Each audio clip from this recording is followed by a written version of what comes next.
first Unreal, God, it takes me back. I mean, it's been so long. The game, it essentially took about 3 years start to finish, and the last year was the most difficult one because we were holed up in a little office in Waterloo, Ontario, Canada, a little college town about an hour or two outside of Toronto.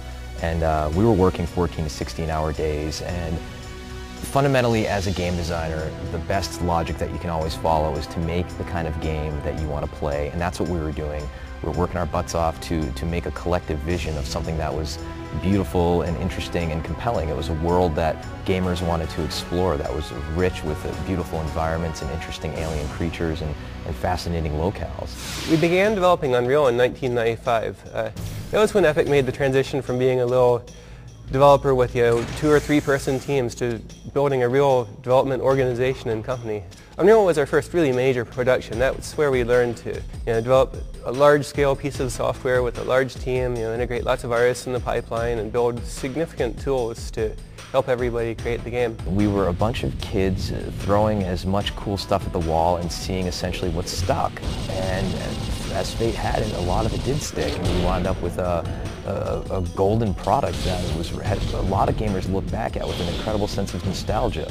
I mean, going into the introduction of the Scars, the first enemy, with the lights turning off and the creature leaping out in the darkness with the techno music blaring, I mean, to this day is still one of the most affecting moments in gaming history. To take all of that universe and to then transition that from the first Unreal into the mega hit that was Unreal Tournament, it was actually a really easy transition to make. We started off Unreal Tournament as an add-on pack. It was called the Bot Pack initially, named after Steve Polge's Reaper bots. And actually, as we started working on it, we realized that hey, this is really fun, and this is really cool. This deserves more time, and it developed into its own big franchise.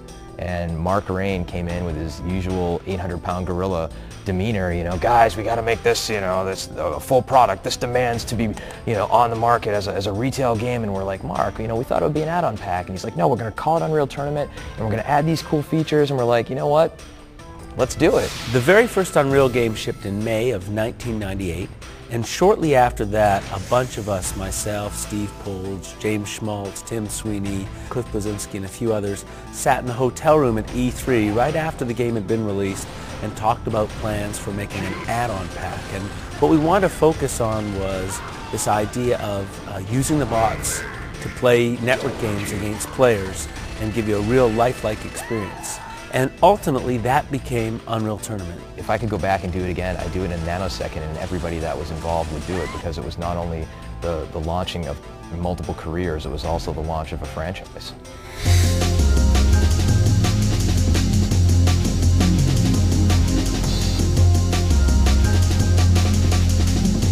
The moment for me when I realized we had gold was with the original Assault mode.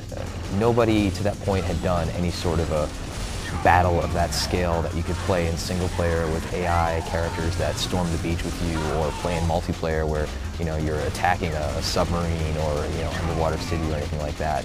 We took the combination of the fantastic environments of the Unreal universe and we combined it with a tremendous amount of polish and wound up with something that was truly memorable that gamers to this day look back on and they just have great memories of. I think before Unreal Tournament, multiplayer gaming was something that was kind of that hardcore players did. And as a result, it was intimidating both in terms of getting connected and then also in terms of becoming part of the community. And so those were the 2 things we wanted to address.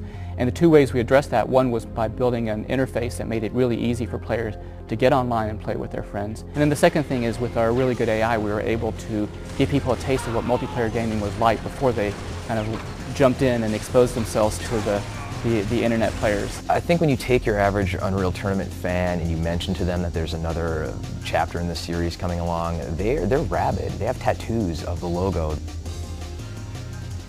Well, the one thing we really learned with Unreal Tournament was this idea that we should take our time and get it right. And Jay Wilbur has this great saying, you can have it right or you can have it right now. I think it's because they know they're going to get something that's fantastic and is also a quality product.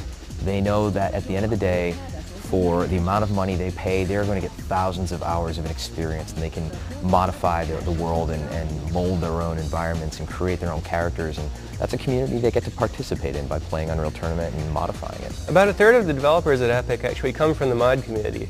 And these are people who start out by programming mods or building their own levels in Unreal. And these tend to be the most enthusiastic people you can find in the industry. They didn't come here for the money, they didn't build games because they needed a steady job. They did it just for fun and for passion. One amazing fact that people don't realize is that a lot of people have used Unreal Tournament games as their resume, as their springboard into the industry. A lot of the people that work at Epic actually came from the mod community. The whole idea of the mod community, the fact that we released this product and it actually ships with the very same tools that we use to build the game, it blows my mind to see people get hands-on with these tools. So one of the kind of hallmarks that we have with the franchise is the idea of the trap room. And in the first Unreal Tournament, we had this great map that was an industrial level that had a pressure chamber in it. And we had this technology where we could actually take the characters and make them like bow outward, like they were being inflated with something, and kind of like if a character was released into deep space, as far as they just get ready to pop, right, and they explode into, a bunch of just giant pieces of flesh.